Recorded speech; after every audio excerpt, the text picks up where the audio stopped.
Hola, ¿qué tal? Muy buenos días. Me da muchísimo gusto estar aquí una vez más con mi querido Pancho Muat. Ya hemos tenido algún tipo de conversaciones similares, pero nunca habíamos estado, Pancho, en un marco como este, ¿no? En un espacio tan extraordinario y que además tiene la condición de lo efímero, porque pronto será utilizado para oficinas. Entonces yo creo que es una cancha en la que nunca habíamos jugado y que es algo excepcional, ¿no te parece? Hola, buenos días. Sí, no habíamos jugado en una cancha como esta, pero primero agradecer el privilegio, el regalo, la oportunidad de encontrarme con Juan en un espacio de conversación, en un espacio de encuentro. A fines del año pasado coincidimos en una mesa en la Feria del Libro de Guadalajara. Estaba también el argentino Eduardo Sacheri, ahora muy famoso, muy mediático después de la película El secreto de sus ojos, ¿no? Que Yo ganó creí que un ibas a Oscar. decir después de la charla con nosotros. Claro. Y en ese espacio en Guadalajara, donde tú eras completamente local, tuvimos oportunidad de intercambiar y de conectarnos con este vínculo que...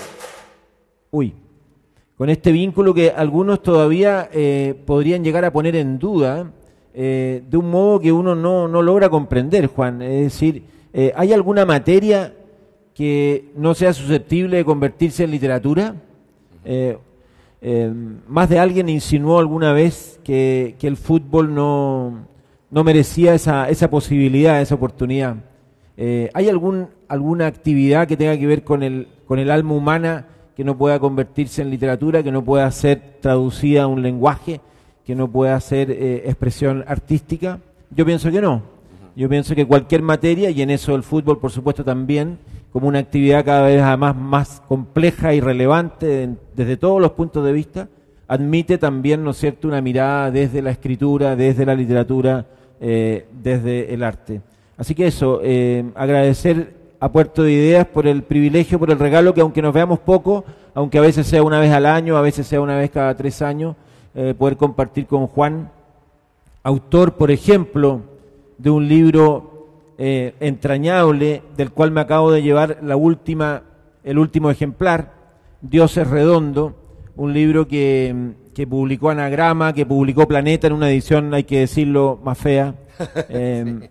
Y que luego hoy día es un libro también en bolsillo, ¿no? En una edición de bolsillo. Dios es redondo fue la confirmación para mí como lector de que Juan tenía una aproximación al fútbol que yo quería leer, que yo quería entender, de la cual quería ser parte. Dios es redondo es un ensayo, por ejemplo, que incluye textos como los goles y el tiempo, en donde vincula, ¿no es cierto?, la presencia del tiempo y su influjo en ese juego normado de 90 minutos más descuentos que es un partido de fútbol, y que el silbatazo final convierte en, de alguna manera, la muerte, ¿no?, del juego. Eso, Juan. Sí. No, pues estoy de acuerdo contigo en lo que dices, que toda experiencia humana es susceptible de ser narrada. Y el fútbol a veces para mí tiene el problema contrario, y es que de alguna manera el fútbol nos llega ya narrados. El fútbol en sí mismo es un relato, cada partido en sí mismo es un discurso, y además el fútbol no solamente es lo que sucede en la cancha, sino la forma en que la gente ve ese partido, cómo la gente dota de mitologías a los juegos, y cómo va creando rivalidades que dependen de la tradición y de la imaginación. Una de las cosas más extrañas, por ejemplo, hoy hay un partido y hay que agradecerle a Pancho que tenga la presencia de ánimo de estar hablando ante ustedes antes de que juegue la U contra el Colo-Colo en un partido definitivo. Entonces, él yo creo que está ya pensando en las alineaciones y haciendo cábalas para que gane su equipo. Entonces, esta condición mental que tiene el juego a mí me parece apasionante. Más que un cronista deportivo, creo ser, como tú, Pancho, un aficionado a la afición. Es decir, a mí lo que más me entusiasma es por qué la gente se da vacaciones de sí misma y un hombre que nosotros vemos que es más o menos razonable y que está atendiendo en una oficina a diversas personas y que incluso parece un hombre gris, de repente el sábado se pinta la cara y empieza a pronunciar consignas extrañas y cantos de guerra, y esa misma persona que es olvidadizo y no recuerda su aniversario de bodas, sí recuerda que Carlos Caselli ese día metió 2 goles, ¿no? ¿Qué pasa? ¿Por qué tenemos nosotros la mente habitada por esas ilusiones?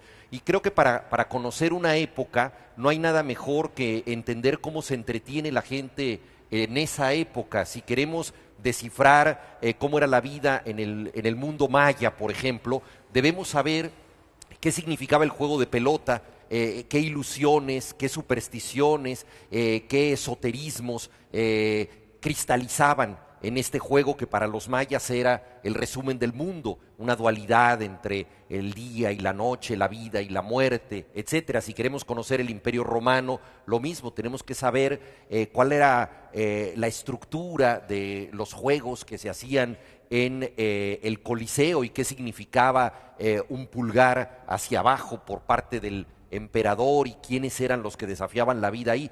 Entonces, el fútbol de alguna manera permite saber cómo nos entretenemos en el planeta Tierra, porque es la forma de entretenimiento mejor repartida y organizada, ¿no? Baste saber que la FIFA tiene más agremiados que la ONU, y además a la FIFA le hacen caso, ¿no? La ONU suele ser pasada por alto en todos los conflictos. Entonces, esta circunstancia de que cada 4 años la vida del planeta se suspende en favor de un mundial y domingo a domingo, semana a semana, se va suspendiendo la vida familiar y laboral por los partidos y estamos habitados por goles. Esto dice mucho de nuestro tiempo, no solo en lo positivo, ¿no?, sino también en lo negativo. Creo que en el fútbol cristalizan mucho las luces y sombras de lo que somos, y en cierta forma es un espejo extremado. Por eso a mí como cronista me interesa mucho narrar eso, narrar cuáles son esas pasiones que se delegan incluso por los propios jugadores, ¿no? Que eso me parece muy, muy singular, y yo creo que es algo que podemos descifrar como escritores, que las jugadas públicas tienen una vida privada.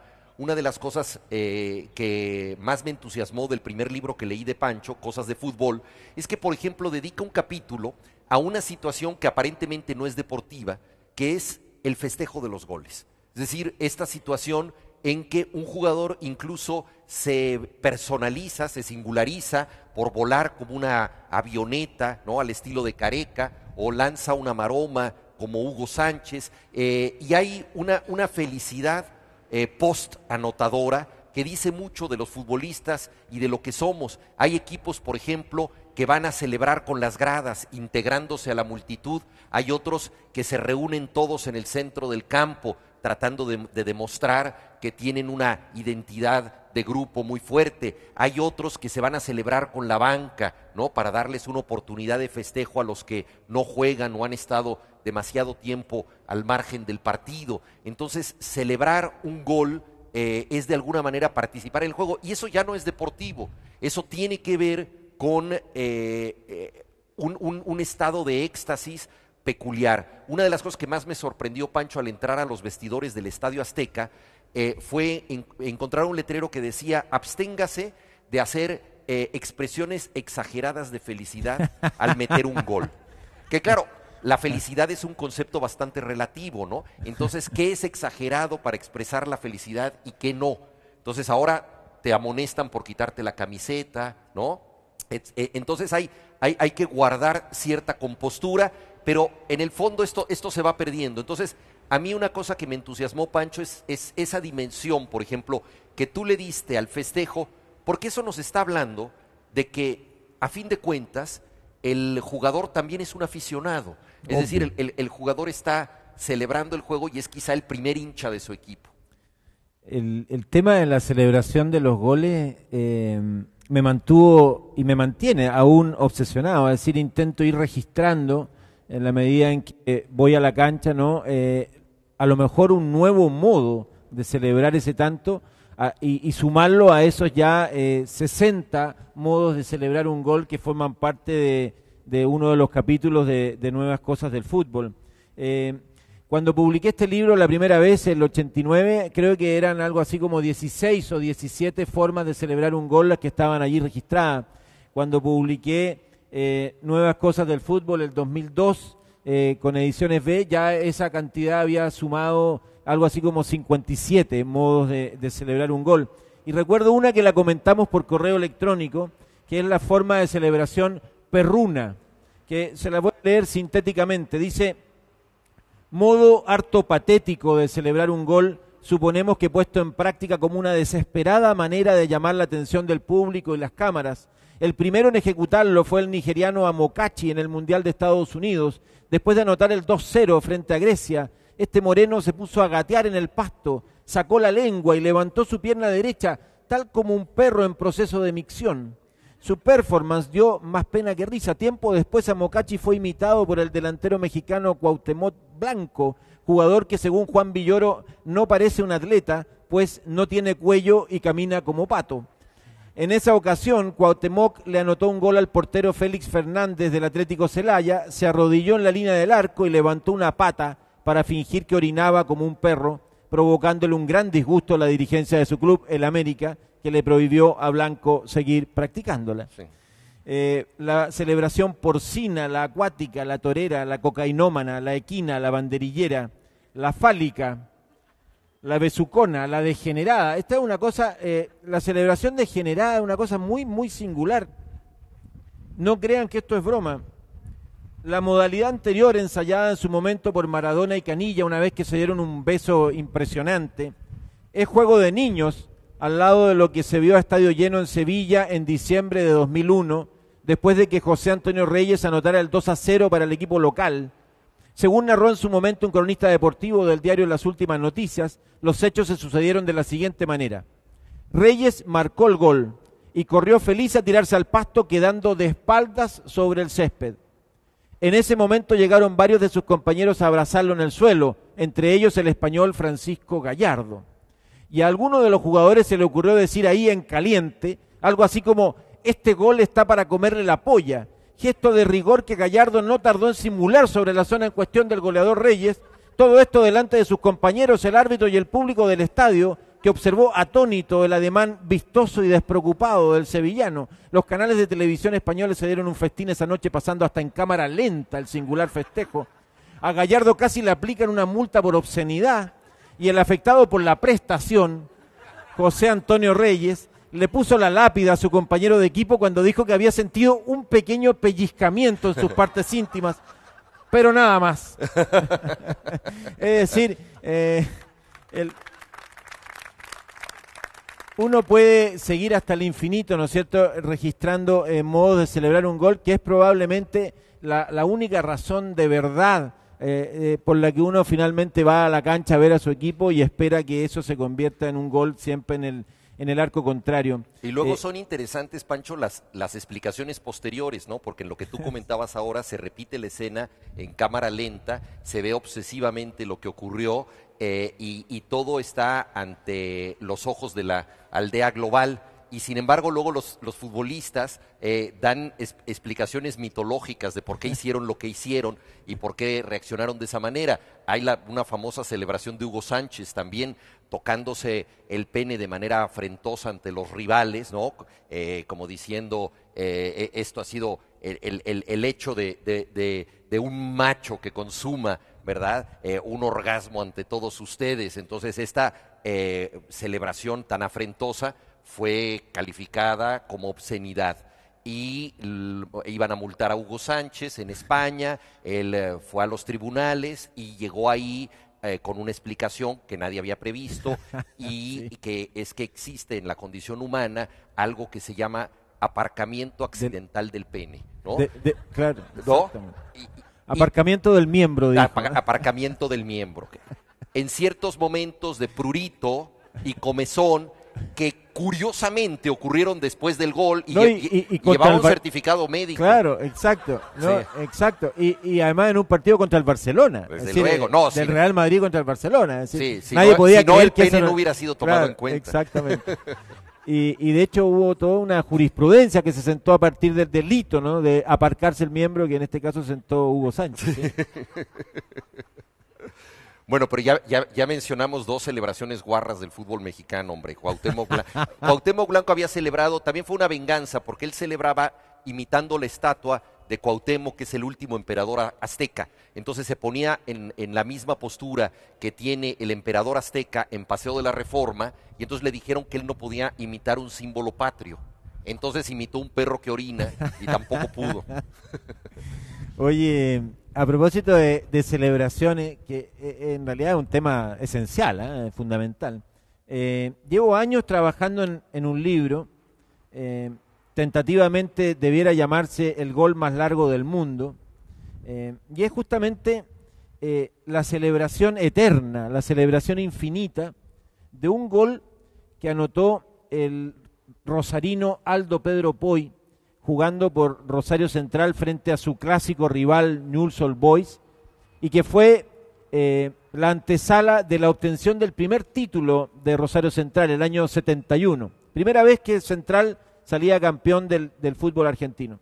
Tuvo la buena fortuna Aldo Pedro Poy, jugador que entonces tenía 27 años, de anotar este gol de palomita en el estadio de River Plate, gol de palomita en zambullida, ¿no? De cabeza, después de un centro por la derecha, y eso ocurrió el 19 de diciembre de 1971. ¿Qué ocurrió? Que para hacer más mitológico todavía ese episodio, ese momento, Roberto Fontana Rosa, ¿no? Escritor y humorista gráfico argentino, fanático de Central, escribió tiempo después un cuento que se llamó así, 19 de diciembre de 1971. Y la anécdota, para resumirla, habla de un hincha de Rosario Central, el viejo Casale, que está muy enfermo del corazón y que la gente de la parcialidad de la barra brava de Rosario Central se ha enterado que el viejo Casale, cada vez que ha ido a la cancha, ha ganado Rosario Central. Pero como está enfermo del corazón, el médico le ha prohibido ir al estadio. Y de esto se han enterado los hinchas más fanáticos de Central y han decidido que esto no puede ser, no pueden correr el riesgo en un partido tan importante contra Newell's que el viejo Casale no vaya a la cancha, y entonces deciden secuestrarlo. Secuestran al viejo Casale, lo suben a un bus y se lo llevan, ¿no es cierto?, de Rosario a Buenos Aires, al Estadio Monumental, para que él esté de cuerpo presente en la cancha y eso asegure que Central gane el partido. El viejo Casale al principio se resiste un poco, pero luego ya en la medida que avanza el viaje en el bus se va entusiasmando con los colores, con las barras, con las camisetas, con los gritos, con los cánticos, y por supuesto acontece lo que ustedes ya pueden sospechar. Viene el gol de Poy hacia el final del partido, gana Rosario Central ese encuentro y el viejo Casale muere celebrando, ¿no es cierto?, ahí en la tribuna, en las gradas, ¿no es cierto?, el éxito de su equipo. Y el que está narrando esta historia, el narrador el narrador que Fontana Rosa construye, dice al final que esa manera de morir del viejo Casale, esa es la manera en que él quiere morir también. Esa es manera de morir, ¿no?, en una cancha gritando el gol de tu equipo. Y ocurre que a partir del relato de Fontana Rosa y de estos fanáticos de Rosario Central que construyeron una organización que se llama la OCAL, Organización Canalla Antilepra, los lepras son los de Newell's Old Boys, ¿no es cierto?, celebran desde entonces, cada 19 de diciembre, el gol de Poy. Pero no solo celebran el gol de Poy, lo celebran con Poy de cuerpo presente. Es decir, está siempre Aldo Pedro Poy cada 19 de diciembre junto a un piño de fanáticos de Central recreando ese gol de palomita. Entonces ustedes ya pueden imaginar que el próximo 19 de diciembre, cuando ya Aldo Pedro Poy está próximo a cumplir 70 años, Aldo Pedro Poy va a estar en Miami junto a 25 hinchas de Central, miembros de la OCAL, recreando esa palomita en una playa de Miami ese 19 de diciembre. Es decir, llevamos 42 años celebrando el gol de Poy. ¿Hay otro gol en la historia de la humanidad que lleve 42 años celebrándose? Yo creo que no. Por eso pienso, no sé si tú a lo mejor puedes desmentirme este dato, de que el gol de Poy es el gol más largo del mundo. He estado en unas 5 celebraciones de Poy. Con la Solcita fuimos a Montevideo, al Estadio Centenario, Y ahí, la verdad, la escena era maravillosa. 100 fanáticos de Central, entre los cuales estábamos nosotros con la polera de Central, gritándole a Poi, Aldo Poi, el papá de Newell's Old Boys. Y ahí estaba Poi, ya con 66, 67 años, poniéndole una colchoneta para que no se damnifique, ¿no es cierto?, después de la zambullida, arrojándose para conectar de cabeza una vez más ese balón. Yo digo que ahí hay una historia maravillosa, ¿no? Es decir, ahí hay un delirio que es magnífico y que tiene que ver con la recuperación del juego, la recuperación de la infancia, la imaginación desbocada y por supuesto la celebración infinita de un gol que, como tú bien decías, es lejos lo más importante en el juego. Y dice Poi que el problema para él ahora ya no es lanzarse, sino levantarse. Eso es lo difícil de la jugada, ¿no? Ha cambiado de sentido y de grado de dificultad esa jugada. ¿No? Y en esa misma lógica, Roberto Fontana Rosa siempre le decía a Aldo Pedro Poi que menos mal que hiciste el gol de palomita y no de chilena, porque ya te quiero ver ahora a los 70 años, digamos, ejercitando una chilena, digamos, cada 19 de diciembre, ¿no? Sí, y lo que mencionabas del cuento de Fontana Rosa es justamente esta circunstancia de que las jugadas públicas tienen una vida privada, es decir, atribuye él en parte la jugada a la superstición que cristalizó con estos hinchas que llevaron al hincha talismán a riesgo de que muriera, pero bueno, murió contento. Respecto al gol más largo del mundo, bueno, ha habido uno, pero geográficamente, y que bueno, no fue un gol en sentido estricto, pero es una historia que a mí me parece muy hermosa. Un niño en Alaska escuchó del tsunami que hubo en Japón y corrió la noticia en Alaska de que este tsunami tarde o temprano iba a desplazar cosas de Japón que al cabo de un año atravesarían el océano Pacífico y llegarían a Alaska. Y un niño esperó un año hasta que un balón llegó del otro lado del mar. Ese es un gol también muy largo en el espacio, no en el tiempo, ¿no? Es una historia que me parece preciosa y que casi uno pensaría que fue la voluntad del niño y su capacidad de soñar lo que imantó esta pelota, que es lo que siente el hincha, que él es responsable de lo que pasa en la cancha. Entonces, en la historia extraordinaria que contaba Pancho de estos aficionados que necesitan ellos decidir el partido, pues vienen todas las supersticiones que nosotros solemos tener, ¿no? El aficionado de pronto cierra los ojos y dice, si cierro los ojos mi equipo va a jugar mejor, y no le importa ya ver nada, lo único que quiere es que su equipo juegue mejor, o si le doy la espalda al juego, lo que sea. Y te contaba el otro día, Pancho, de unos amigos españoles que hicieron el servicio militar en un pequeño pueblo. Jordi Puntí, uno de ellos es escritor catalán, y cuenta esta historia de que iban a ver los partidos siempre a una casa de huéspedes, lo veían en una sala donde había una mantilla sobre la televisión. Estas televisiones antiguas que eran un mueble y tenían un adorno, ¿no? Cuando las televisiones eran un espacio como elegante de la casa, incluso a veces tenían una gaveta para poner copas, o ¿no? Ese tipo de televisión. Entonces estaba adornada con una mantilla, y en un partido del Barcelona que parecía perdido, la mantilla se deslizó sobre la pantalla. Y el Barça empezó a jugar mejor, y alguien dijo, no quites la mantilla, vamos a verlo así.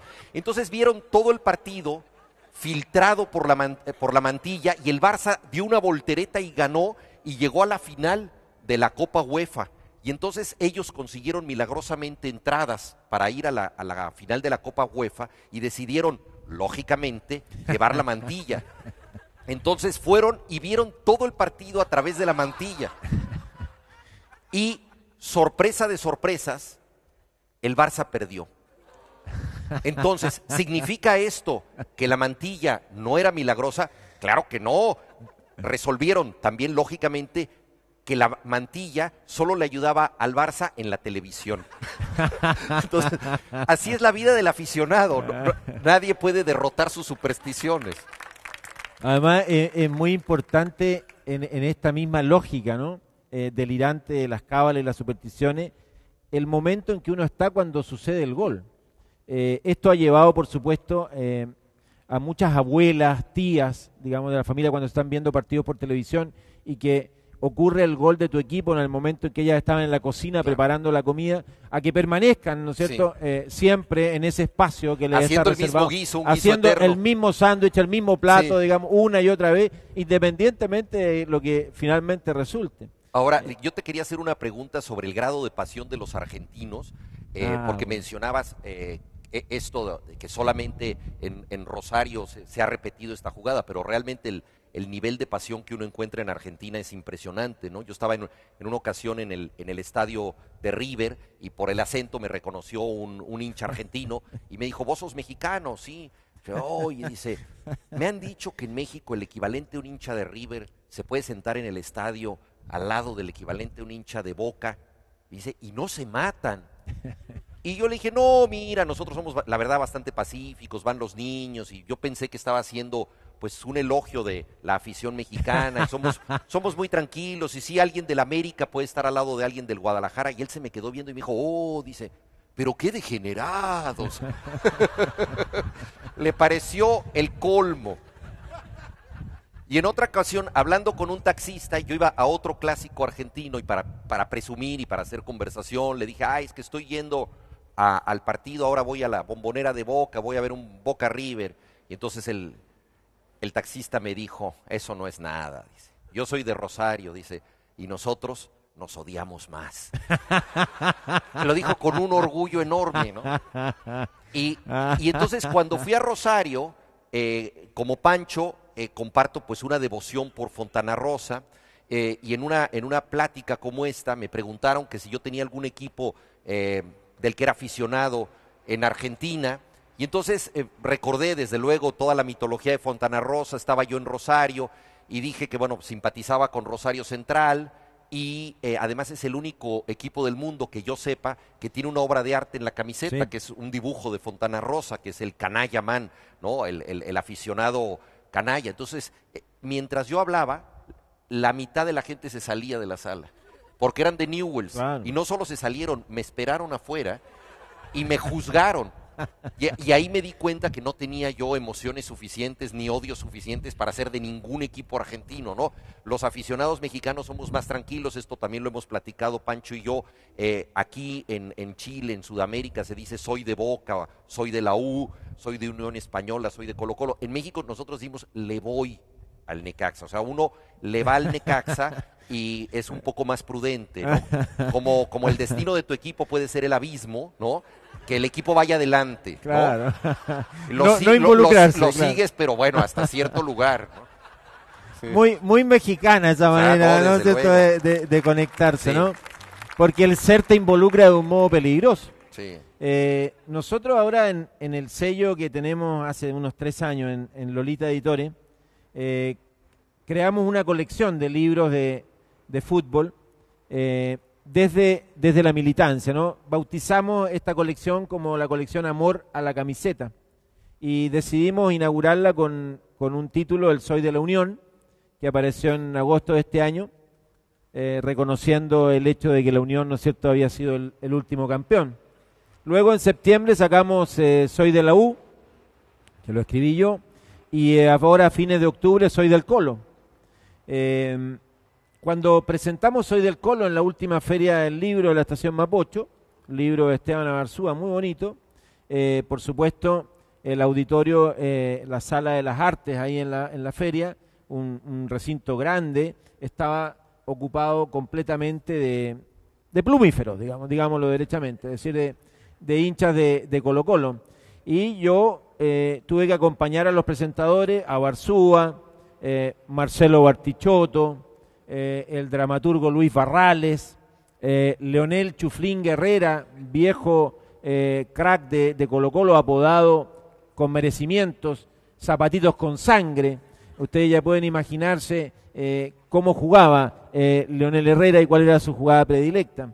Y lo bonito fue que hacia el comienzo, cuando estaba presentando a los presentadores, valga la redundancia, y bueno, no pude dejar de decir que yo había escrito Soy de la U, la barra colocolina me pifió, pero nunca perdieron de vista que estábamos presentando un libro, y hacia el final terminaron rendidos, digamos, a la especie, ¿no? De que lo que allí había era fundamentalmente un libro de expresión de amor a la camiseta, pero un libro que finalmente no solo está pensado y hecho y escrito para ser leído por esos hinchas. Quizás esos hinchas de ese equipo en particular del cual se está escribiendo son los primeros lectores de ese texto. Pero esa colección aspira, ¿no es cierto?, a que esos textos sean leídos por cualquier lector, incluso aquellos lectores a quienes no les gusta mucho el fútbol, y que encuentren allí, por ejemplo, el vínculo amoroso. Es decir, en algún sentido son también libros de amor, son historias de amor. Historias de amor y de odio también, como tú bien decías. Odio que uno aspira, ¿no es cierto?, a que no te lleve a convertirte en un gran cretino. El cuarto texto de esta colección va a aparecer el próximo año, en el primer semestre, y va a tener mucha fuerza aquí en la Quinta Región. Es un libro que se llama Soy de Wanderers, y tiene un paréntesis que el autor me pidió expresamente que incorporáramos. Se llama Soy de Wanderers y de Valparaíso. Y ese libro lo escribió Agustín Esquella, que está ahí con un sombrero. Así que yo les anuncio que va a aparecer el Soy de Wanderers y de Valparaíso. Y Agustín hace poco dio una entrevista acá en el Mercurio de Valparaíso y decía que él era una especie extraña dentro de lo que se entiende por hincha común de Santiago Wanderers, porque él no necesariamente se alegraba por las caídas del Everton. Por supuesto, cuando se enfrentaba Wanderers con Everton no había nada que pensar ni discutir sobre el tema. Pero que si, por ejemplo, Everton estaba jugando una Copa Libertadores, como ocurrió, ¿no es cierto?, alguna vez, Agustín no le deseaba el mal al Everton de Viña del Mar. Lo que hoy es visto por muchos hinchas, sobre todo las generaciones más jóvenes, como una rareza, como una cosa extraña.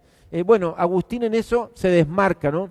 Es un fanático de Santiago Wanderers y él mismo reconoce que cuando va al estadio se convierte en un mal sujeto finalmente. Es decir, cuando está en la tribuna puede llegar a ser un xenófobo de primera, digamos. Es decir, no quiero imaginarme porque no he estado con Agustín en Playa Ancha, no lo he acompañado. Además él dice que siempre los árbitros han favorecido a la U en los partidos entre Wanderers y la U, lo que obviamente no puede ni siquiera, ni con suerte demostrarse, ni empíricamente, no hay modo de eso. Agustín, perdona, pero eso es una gran mentira, Agustín. 1976, eso fue un saqueo asqueroso, tengo que reconocerlo. Fue una cosa impresionante. Wander se quedó sin jugadores y tuvo que retirarse de la cancha. Ganamos con un gol de último minuto gracias a que ellos tenían 7 jugadores en la cancha.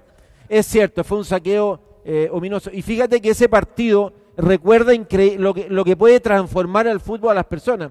Todos ustedes seguramente identifican a Arturo Salá, que luego hoy es presidente de Blanco y Negro, ¿no es cierto?, en Colo-Colo, fue entrenador de la U, jugó en Audax Italiano, en la Católica, jugó en la U,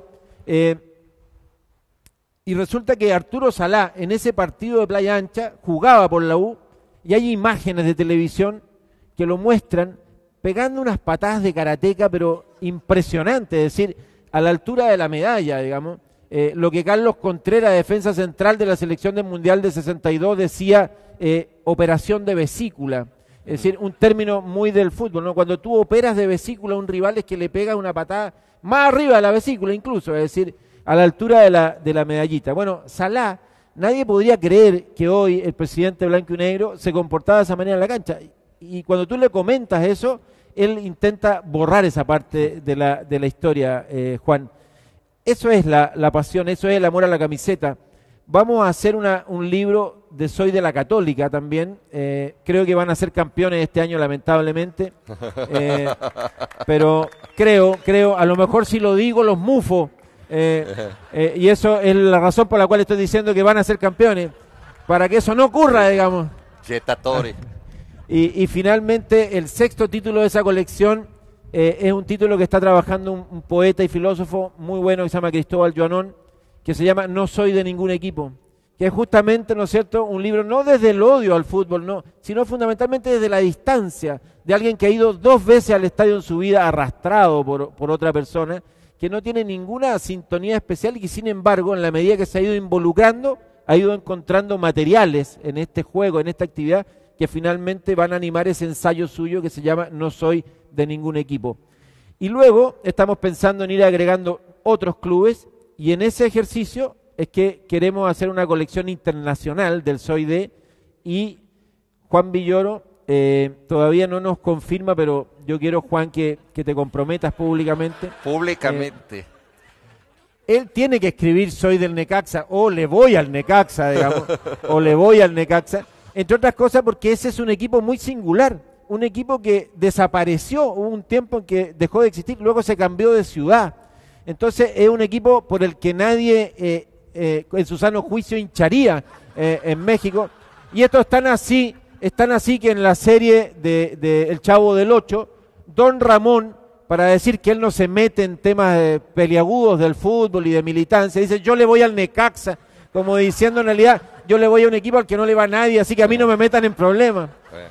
Tú tienes que escribir el Soy del Necaxa o el le voy al Necaxa, Juan. Pues es un camino de dolor y sufrimiento, ¿no? Entonces, yo creo que escoger un equipo conforma el tipo de carácter que tienes. El que quiere pasar domingos fáciles, pues apuesta por los equipos poderosos. Los niños que son ambiciosos muchas veces se entusiasman con los grandes equipos de su tiempo y es una condena en cierta forma escoger un equipo porque eso va a determinar el tipo de personalidad que vas a tener. Y claro, a los que somos aficionados al Necaxa, pues no nos queda más remedio que ser un poco estoicos. Como bien dijiste, es un equipo con muy pocos seguidores. En alguna época se contaba la broma de que una persona hablaba al estadio y decía, ¿a qué horas juega el Necaxa? Y decía, bueno, ¿a qué horas pueden venir? Porque jugaba a solicitud del cliente. Sí, era él, sí. Éramos tan pocos que nos conocemos de nombre y apodo todos, ¿no? Pero yo creo que la última zona de intransigencia emocional legítima que nos queda en este mundo plural es la afición por el equipo al que uno apostó de niño, ¿no? Uno puede cambiar de orientación política, de pareja, de religión, de orientación sexual, incluso de sexo con alguna operación de por medio, pero cambiar de equipo de fútbol es como negar la infancia, ¿no? Como decir, ya no soy ese niño que se ilusionó con unos colores y no con otros. Entonces me parece que uno ya no puede hacer eso. Yo me aficioné al Necaxa porque era el equipo de mi calle, era un equipo peculiar porque venía de un sindicato de electricistas. Necaxa es una presa que alimenta de electricidad a la Ciudad de México, entonces era el equipo de la luz. Era un equipo que se asociaba mucho con un tipo de público más o menos izquierdoso. Naturalmente, cuando yo me aficioné al equipo, esto no me importaba en lo más mínimo, pero le había ganado al Santos con todo y Pelé. Y este era nuestro argumento porque era un equipo gitano que perdía partidos con el colero y luego le ganaba al más pintado. Entonces tenía este carácter un poco bipolar, que era siempre impredecible, ¿no? Y que podía prepararnos a nosotros también para el temperamento de las chicas, que no sabíamos si nos harían o no nos harían caso, ¿no? Entonces un aficionado al Necaxa pues está más o menos preparado para tener una novia como Janis Joplin. Todo puede suceder, ¿no? Realmente estás preparado para cualquier eventualidad. Y entonces es un equipo que ha desaparecido 2 veces del torneo. Primero desapareció heroicamente porque repudió el profesionalismo. Era un equipo amateur y entonces se dijo que ellos jugaban por gusto y que jamás se someterían a la vulgaridad de cobrar por jugar. Entonces repudiaron el profesionalismo y hubo una ley que todos los futbolistas tenían que cobrar. Entonces ellos salieron de la liga odiando el profesionalismo. Entonces eso le dio también un rango mítico que por supuesto no fue importante en mi infancia porque ocurrió antes de que yo me aficionara al club. Luego regresó el equipo y volvió a ser combativo y trató de fundar el único sindicato de futbolistas que ha habido en México. En México no hay asociación de futbolistas. Los futbolistas están fuera de la Ley Federal del Trabajo y de la Constitución y son tratados como mercancías, y el Necaxa trató de fundar un sindicato al alto costo de que varios jugadores vieron truncadas sus carreras ahí. Entonces, bueno, ha sido un equipo mítico que volvió a desaparecer por esta razón, regresó y ahora juega en una especie de Patagonia, que es la ciudad de Aguascalientes, que está a 8 horas de la Ciudad de México, y yo he tenido que ir ahí a ver jugar a mi equipo. Y llegué, y esto se lo he contado varias veces a Pancho, me instalé en el estadio y de pronto me vi rodeado de japoneses. Y dije, bueno, ¿qué sucede aquí? Y entonces empecé a hablar con ellos, me dijeron, no, mire, es que en Aguascalientes está la principal planta ensambladora de los autos Nissan de toda América Latina. Entonces hay mucho japonés aquí y fíjese usted, el Necaxa tiene los colores de la bandera de Japón, es un equipo rojiblanco. Además nosotros somos el país del sol naciente y el Necaxa es el equipo de los rayos, porque venía del sindicato de electricistas. Entonces toda la mitología del Necaxa se ajustaba perfectamente para ser un equipo de japoneses de Aguascalientes, ¿no? Entonces, ese es el sentido de pertenencia que tiene un hincha, ¿no? Yo le voy a este equipo porque me quise identificar con la calle de mi barrio.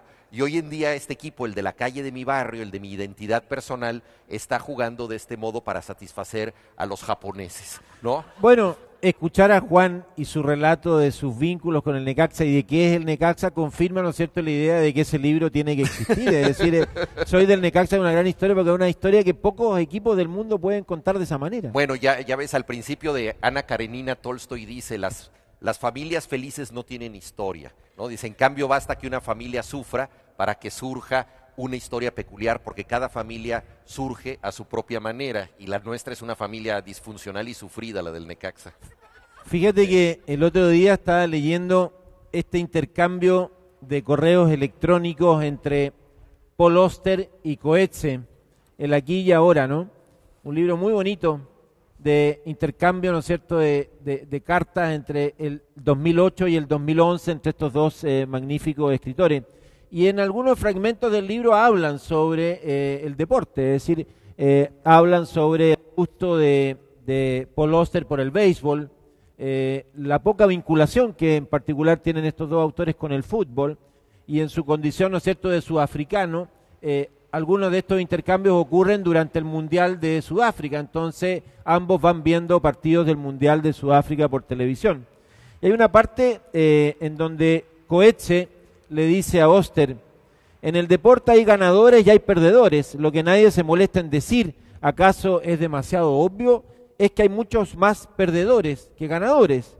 En el Tour de Francia que se está disputando mientras escribo esto, empiezan la carrera unos 200 ciclistas, de los cuales solo uno se proclamará el vencedor en el tiempo global, mientras que 199 serán no ganadores, es decir, y no importa qué historias se cuenten a sí mismos para consolarse, perdedores. El deporte nos enseña más sobre la derrota que sobre la victoria, simplemente porque somos, mayoría, los que no ganamos. Lo que nos enseña por encima de todo es que perder no es malo. Perder no es lo peor que hay en el mundo, puesto que en los deportes, a diferencia de en la guerra, el ganador no degüella al perdedor. Piensa en ese momento profundamente interesante de la vida del niño en que se gradúa del deporte de mentira, en el que los adultos o los chicos mayores lo dejaban ganar todo el tiempo y le permitían sentir en líneas generales que era el rey, para entrar en la realidad, donde si no le das a la pelota, estás eliminado. Le tienes que entregar el bate a alguien mejor que tú y retirarte sin ninguna gloria. Para la psique del niño es todo un shock. Le da ganas de berrear, de tener una pataleta y de probar todos los trucos que funcionan con sus padres.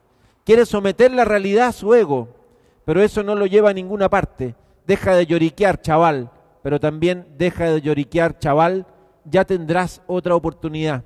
Porque esa es la gran lección del deporte. La mayor parte del tiempo pierdes, pero mientras sigas en el juego, siempre habrá un mañana, una nueva oportunidad para redimirse.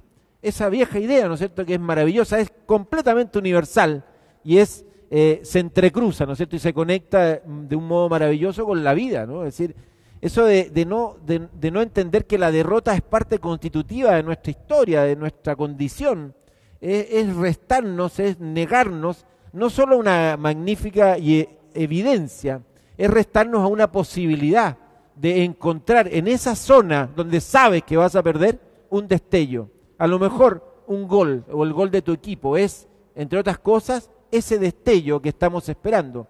Ayer llevé a mis alumnos de literatura y fútbol, créanme, existe una cátedra que se llama Literatura y Fútbol que dicta la Universidad Católica este segundo semestre en el campus San Joaquín, la Facultad de Letras de la Universidad Católica, y como por este semestre soy escritor en residencia de la Católica, me han otorgado el privilegio de escoger 2 cursos para dictar. Y uno de los cursos que dicté fue Literatura y Fútbol. Y el trabajo final que tienen que entregar los alumnos, que son algo así como 45, es un ensayo libre a partir de una ida al estadio, en donde intentan vincular esa ida al estadio con las lecturas que fuimos haciendo a lo largo del semestre. Y ocurre que ayer los llevé al estadio a todos juntos, gracias a una gestión de la Unión Española que les permitió entrar a las 12 del día a la tribuna Andes del Estadio de Santa Laura, a ver un partido, no se pueden imaginar lo que fue, Unión Española con Unión La Calera, a las 12:30 horas, a pleno sol, digamos un sol de punta, todos los muchachos con protector solar, un partido que hasta el minuto 70 se igualaba a 0, con muy pocas llegadas, digamos, al arco contrario, y de pronto ese destello que esperábamos y que no sabíamos si iba a ocurrir o no, porque esa es una de las magias también de este juego, nunca sabes realmente qué va a pasar, sabes que se va a jugar 90 minutos y descuento, pero qué va a ocurrir realmente es un misterio. Y un jugador que vino de la banca, es decir, ese jugador postergado, ese jugador que tiene que mostrarle al técnico que merece un espacio, merece una oportunidad. ¿Cuántos de nosotros no intentamos mostrarle a otro que merecemos un espacio, una oportunidad? Finalmente el técnico lo mete a la cancha y se despacha un gol de otro partido, una expresión, ¿no es cierto?, recurrente, un gol de otro partido, un derechazo de fuera del área al ángulo que deja sin opción al golero de Unión La Calera y que se convierte en la fiesta que justifica, entre otras cosas, que hayamos ido una mañana de sábado, un mediodía de sábado, que hayamos estado 2 horas o 2 horas y media esperando algo que nos sacara del letargo, algo que nos hiciera olvidar por un momento, por ejemplo, esa condición de hinchas que ayer cerca nuestro habían por lo menos 5 o 6 que fueron fundamentalmente a putear, a desahogarse, a descargarse, a echarle pullas al jugador rival cuando estaba tendido en el pasto. Expresiones como tápenlo con diarios, que son recurrentes, digamos, en el estadio. Cuando tú estás en un estadio donde solo hay 1.500 personas, se escucha todo. Se escuchan los gritos de los jugadores, se escuchan los gritos de los puteadores, se escuchan hasta los reclamos al árbitro, las respuestas del árbitro a los jugadores. Es una maravilla, es una obra de teatro, es una obra dramática, una representación. Entonces, llevar a estos muchachos y ahora esperar sus textos. Yo preguntaba ayer en la tarde, ¿de qué escribiría yo si yo fuese alumno de este curso y hubiese ido ayer a Santa Laura? Y de verdad, no es sencillo encontrarse con una historia, ¿no es cierto?, para desplegar. Pero en 120 minutos, en 80 minutos, siempre hay algo allí que ocurre en una cancha que puede convertirse o puede dar pie a una historia completamente universal. Uno cree que el fútbol es privativo, ¿no es cierto?, de quienes lo gozan o quienes lo disfrutan, pero quienes no lo han gozado como juego, quienes no lo han disfrutado como juego, igual lo perciben, lo advierten, algo hay, ¿no es cierto?, algo resuena de este juego que nos provoca interés y que no podemos simplemente obviar o ignorar. Esos escritores que ya cada vez son menos, que siguen diciendo que el fútbol no merecería, ¿no es cierto?, dar pie a una buena historia, están negando algo que salta a la vista, es decir, es un fenómeno que no puedes dejar a un lado y ojalá encuentres en él, ¿no es cierto?, una posibilidad de entender un poco mejor qué es lo que nos anima, por qué estamos vivos finalmente. Sí. Mencionabas el tema de la derrota a partir de la cita de Coetzee, y que me parece esencial, especialmente para las aficiones chilena y mexicana, ¿no? Porque realmente tenemos que sobreponernos muchas veces a la adversidad y a las promesas no cumplidas de nuestras selecciones. Nosotros ahora estamos en esa especie de purgatorio que es el repechaje, ¿no? El lugar de las oportunidades perdidas, y tenemos que jugar ignominiosamente contra Nueva Zelanda. Pero una cosa muy interesante del fútbol es no solamente la noción de la derrota, sino que es uno de los pocos, bueno, quizá yo me atrevo a decir el único deporte en donde un empate puede ser absolutamente fascinante. Y no solo un empate, sino un empate a 0 goles. O sea, todos los aficionados hemos visto partidos maravillosos en donde aparentemente no ocurrió nada, y creo que es una de las razones por las que el fútbol no ha cristalizado del todo en los Estados Unidos, que es una sociedad muy triunfalista y en donde ellos prefieren salir con un resultado adverso pero certero del estadio que ir a un lugar en donde parece como una especie de performance de la nada, o de ritual metafísico que sea un 0-0, ¿no? Y además un 0-0 que nos puede dejar a nosotros extraordinariamente satisfechos. De hecho, Michel Platini decía, un juego perfecto debe terminar siempre así, porque el gol presupone algún tipo de error, ¿no? Y hay un autor norteamericano, Bill Buford, que escribió un libro sobre el vandalismo en el fútbol, sobre los hooligans. El libro se llama Entre los vándalos, es un ejemplo de periodismo participativo muy interesante, pero él, como buen norteamericano, creo que malentiende algunos aspectos del juego, y él sugiere que el primer linchamiento de los hooligans ocurrió después de un empate, porque los hooligans querían desempatar el partido, ¿no? Con la violencia. O sea, no soportaron la frustración del empate. Y eso es ignorar la condición del aficionado. O sea, el aficionado puede salir enormemente satisfecho de un empate, que sea un gran partido, una especie de equilibrio del cosmos, ¿no? Y por supuesto, aparte de eso está también la situación de la derrota con la que debe convivir el aficionado. En México hay un equipo, el Atlas, cuyo lema es: yo le voy al Atlas aunque gane, ¿no? Porque lo suyo es perder, además es lo elegante, ¿no? El triunfo es una vulgaridad que hay que dejarle a los exitistas, ¿no? Y el grito de guerra de los aficionados mexicanos para apoyar a las selecciones sí se puede, ¿no? Que es una demostración empírica de que en general no se ha podido, ¿no? O sea, la selección está por abajo de la expectativa siempre, ¿no? Y hay un equipo, por ejemplo, el León Guanajuato, que cantan en las gradas una canción de José Alfredo Jiménez que se llama Caminos de Guanajuato, que comienza con esta frase motivacional: la vida no vale nada, no vale nada la vida, ¿no? Y es lo que cantan ellos. Digo, ya a partir de eso lo que sucede en la cancha es bienvenido, ¿no? Claro, lógico. ¿No?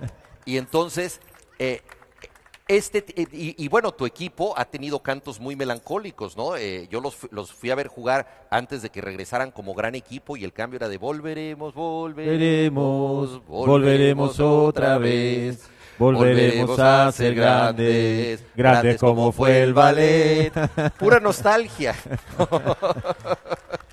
Ahora, eso se explica, entre otras cosas, porque en realidad estuvimos 25 años sin la gloria del título, ¿no? Entre el 69 y el 94. Y ese cántico, ¿tú lo escuchaste alguna vez que viniste? Claro, en el 94, exacto, justamente. Vine a traerle suerte. Sí. ¿No? Como el personaje de Fontana Rosa. Bueno, que no sé cómo vamos de tiempo. Vi que te hacían alguna señal. Perdón, que si alguien tiene alguna pregunta. ¿Habrá un micrófono, David, para...? Sí, creo que les van a acercar un micrófono para que puedan oír todos.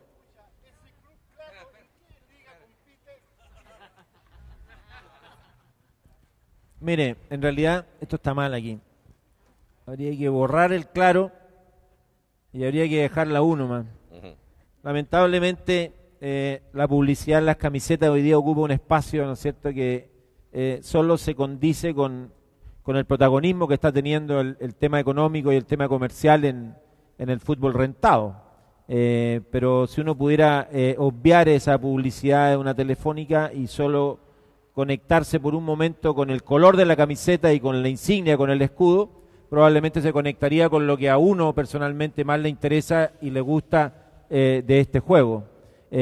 No quiero ser propietario de una enseña, no quiero ser accionista, no quiero comprar un pedazo de club.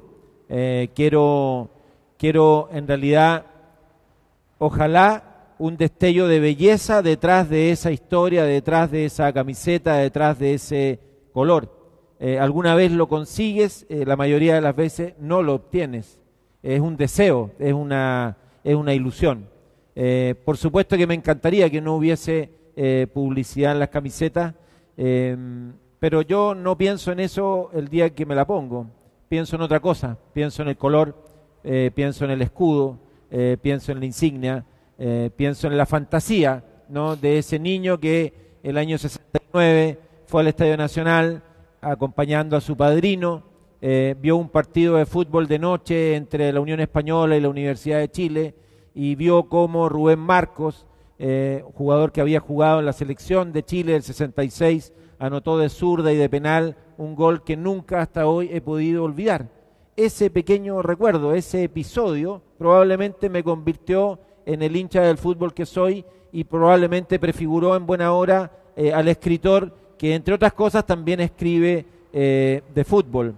Rubén Marcos nunca más jugó en la U y, sin embargo, algo se inauguró en esa noche, en ese momento, que nunca supo Rubén Marcos, que es y que lo convierte a él en protagonista de mi memoria, de mi recuerdo, de mi historia, de mi condición de hincha de la Universidad de Chile. Esa es la maravilla, ¿no?, que admite este juego a propósito de lo de la polera.